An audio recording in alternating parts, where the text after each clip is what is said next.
Baghdad शरीफ में एक गरीब मोची रहा करता था। उस मोची की ये ख्वाहिश थी कि मौत आने से पहले अल्लाह मुझे हज की सआदत अता करे। वो मोची हज के लिए जाना तो चाहता था, लेकिन उसकी हैसियत नहीं थी। वो चाहता था कि वो खाने काबा का तवाफ करे, गुम्बद खजरा की जियारत करे, लेकिन वहां तक जाने के लिए उसके पास असबाब नहीं थे।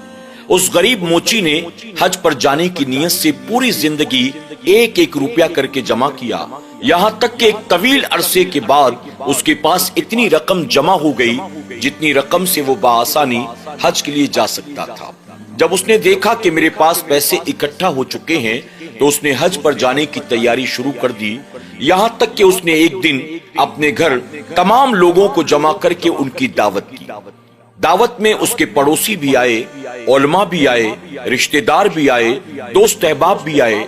दावत खाने के बाद मस्जिद के इमाम साहब ने कहा कि तुमने हज पर जाने की सारी तैयारियां तो कर ली हैं, सामान के साथ साथ तुमने लोगों की दावत का एहतमाम भी कर लिया, लेकिन मेरा मशवरा यह है कि हज पर जाने से पहले तुम तमाम लोगों से मुलाकात करके उनसे माफी तलाफी भी कर लो।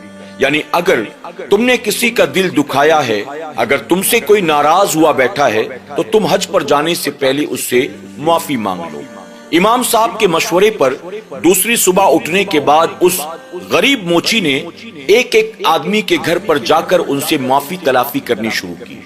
यानी हर किसी के दरवाजे पर जाता, दस्तक देता, दरवाजा खुलता तो कहता कि मैं हज पर जाने वाला हूँ, अगर जाने अनजाने में मुझसे कोई आपके दिल आजारी हो गई, गलती हो गई तो मुझे माफ कर देना। वो लोगों से माफी मांगता मांगता अपने शहर की सरहद तक पहुंच गया।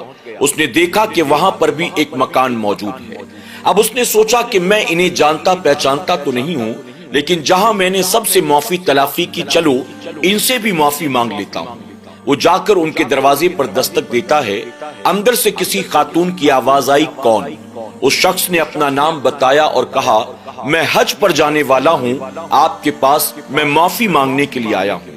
अंदर से खातून ने कहा कि हम तुम्हें जानते पहचानते नहीं हैं, फिर माफी किस बात की? उस शख्स ने कहा, चूंकि मैं हज पर जा रहा हूँ, हज पर जाने से पहले हाजी को चाहिए कि वो लोगों से मुलाकात करे, उनसे माफी मांग ले, बस इसी के तहत मैं आपके दरवाजे पर आया हूँ। अगरचे आप मुझे नहीं जानती हैं, लेकिन फिर भी आप अल्लाह के वास्ते मुझे माफ कर दें। जब उस मोची ने खातून से ये बात कही तो अंदर से जवाब आया, जाओ, हमने तुम्हें माफ किया, अल्लाह ताला भी तुम्हें माफ फरमाए। अब उस गरीब मोची ने ये देखा कि उनके घर से गोश्त की खुशबू आ रही थी। उसने आवाज देकर कहा, बहन, आपके घर में जो गोश्त बन रहा है, क्या आप थोड़ा सा मुझे भी दे सकती हैं? इसकी खुशबू बहुत अच्छी है। तो अंदर से खातून ने कहा, मेरे भाई, काश ऐसा होता कि मैं ये आपको खिला सकती, मैं माफी चाहती हूँ। मेरे घर में इस वक्त जो गोश्त पक रहा है, ये तुम्हारे लिए जायज नहीं है, ये तुम्हारे लिए खाना हराम है। अल्लाह अकबर। जब मोची ने सुना तो कहने लगा, क्या आप मुसलमान नहीं हैं? खातून कहने लगी, अल्लाह का बेपनाह करम और एहसान है, हम मुसलमान हैं, हम अल्लाह के मानने वाले हैं, अल्लाह के प्यारे महबूब सल्लल्लाहु अलैहि वसल्लम के मानने वाले हैं, लेकिन ये गोश्त आपकी खातिर हराम है और हमारी खातिर हलाल है। ये सुनकर मोची बड़ा हैरान हुआ। उसने कहा, जब दीन एक है, अल्लाह और उसके रसूल एक हैं, तो शरीयत का हुक्म भी हम दोनों के लिए एक ही है। जो गोश्त